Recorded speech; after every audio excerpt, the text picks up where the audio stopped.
What's good? What's good? Welcome back to Invest and Trade with Jax. Hope you're doing well.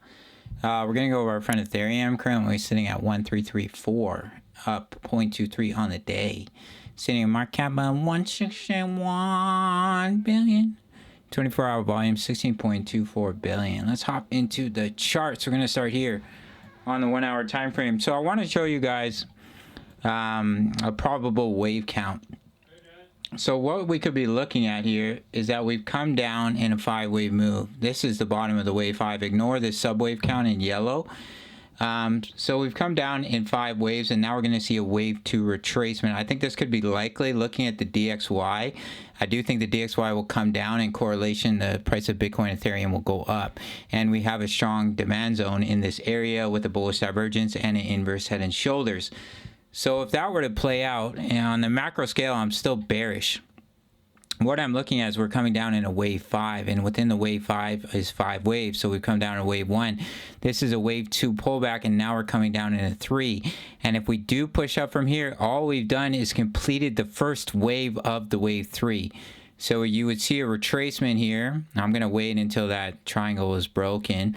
And if it did push up, you'd be looking for a target in between 1476 and 1648, which is a typical wave 2 retracement before coming down, because this is nowhere the length of a wave 3. So if we were to break out to the upside, what I'd be looking at is a wave 1 down, wave 2 pullback, and then wave 3, wave 4, wave 5 to complete the larger wave 3, which is all the way down here at about 800. Because as I've been mentioning, I do not think that this is an impulsive wave. Let me zoom in. Okay, perfect. That this is an impulsive wave 1 to the upside, and now we're seeing a wave 2 pullback and the bottom is in. I think it's a wave 4 pullback, and we still have one more wave down in the market. And I've explained why I think that in previous videos. Now, if we do just continue to break down, then what you could be looking at is a wave 5 is not in. And we had a wave 3, a wave 4 pullback. We had a potential wave 1 to the downside. And this is all a corrective wave 2. So you could look at an A, B, C, D, E. We've come up in a wave A. This is B. This is C. This is D. This is E.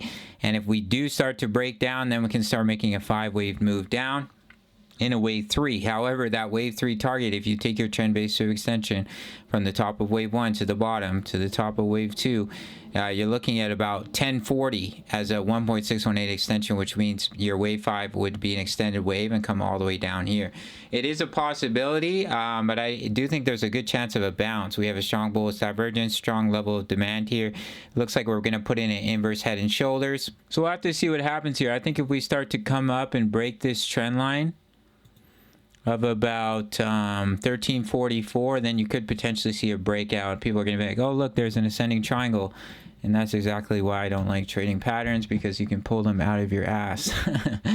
All right, guys. So that's what I'm looking at here. If we do get rejected, we break this triangle, especially we come down, we lose about 1262. Then I would expect you at least to come down to this yellow box in between 1113 and about 1231 or 1213.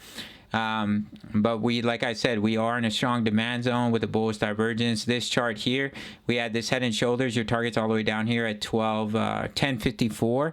But what you can see here is that we push up a little bit, retest this level of resistance, previous support, and then see continuation to the downside. That's what I'm looking at. If we do bounce, relief, bounce, and then continuation down, or come a little bit lower, relief, bounce, continuation down. Personally, I don't think that this is a wave 1 to the upside. This is a wave 2, and boom, you're going to shoot up in a wave 3, and the bear market is over. Sorry, guys.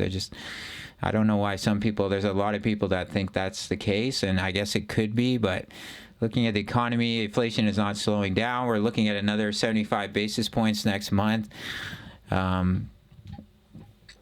We do have the election, which could cause a pump. For sure, we could see a pump around that time, but a full market reversal, just let me know what you think in the comment section. All right, guys, that's it for me. Just wait for this triangle to break, and that will give you stronger confirmation of which direction we are headed for our friend ETH. That's it for this one. Big shout out to the Discord. You can receive free access if you sign up to Bybit. Email me your sign up email. Over 2,000 members posting chart patterns, talking all things crypto at the $10 membership. You can get my exact entries, exits, and take profits for my leverage trades, for my spot trades. And check out Bybit. Check out my full length tutorial. My favorite platform for trading. No fees until September, until December 31st. Definitely recommend checking it out. And I'll see you in the next one. All right, much love. Take care.